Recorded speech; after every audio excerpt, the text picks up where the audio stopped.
Wandering Author here, coming at you guys from Blue Springs Lake here in Kansas City, Missouri. This is one of the largest lakes in the entire area. Now, today I want to talk to you guys just about some of the observations I've had in the world and some of the stuff that I feel I've learned since I've started this journey. Before I started, I was a relatively lonely person, and my main point today is the importance of actually reaching out to other people in kindness. Just as far as the world goes, I think we've all recognized that once people hit adulthood, for the most part, they literally spend all of their time at work. And hard work is good, yeah, it is very important. Otherwise, you're gonna end up being a bum. But at the end of the day, I think our current work culture ends up forcing people to work way more than they should be working. And at the end of the day, what that does is it makes them feel miserable, and then they're difficult to interact with. Now, what can you guys do to be a better friend? Well, like I said, I didn't really talk to a ton of people before I started this journey. I was kind of self-isolating. But since I've started this journey, I've definitely noticed that the more I reach out to people, especially when I'm coming from a place of kindness, the better they react. And so whenever I was working on doors, knocking on doors, I got to spend a lot of time around people who had very high incomes. They were also very unkind people who really did not seem to care about much other than themselves, for the most part.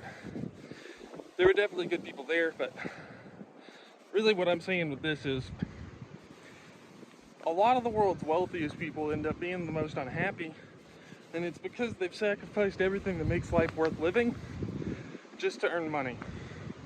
Now, money is obviously important. Can't get through our society today without it. But at the end of the day, there are much more important things in the world, like the relationships we have with other people, as well as even just getting to spend some time in a nice outdoor place like this. All these things don't really have a dollar value that you could assign to them, yet they are what makes life worth living. And I can tell you, personally, I earn much less now than whenever I was knocking on doors, but I have way more freedom, and ultimately I feel that I'm much happier and I have way more purpose.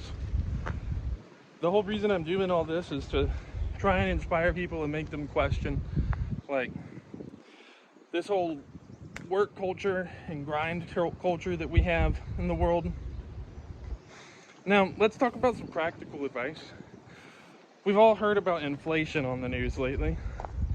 It does seem that the Federal Reserve's low interest rate policies have triggered an inflationary storm, as more money has been printed in the last 12 months than basically in the previous 200 years. Everything from gas prices to food prices have been affected, and I think for a lot of us, the most expensive thing has been rent.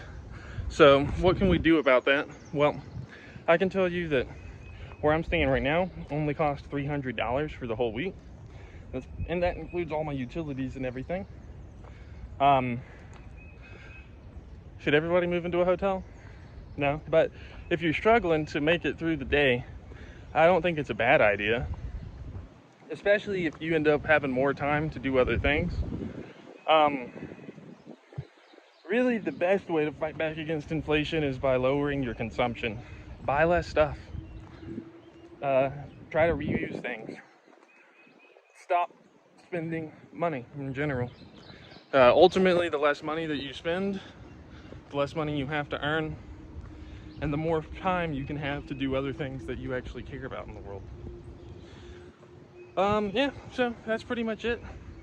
This is Wandering Author here, coming at you from North Shore Lake, or North Shore Trail, along Blue Springs Lake in Kansas City, Missouri. Reminding you guys that we are all the authors of our own lives.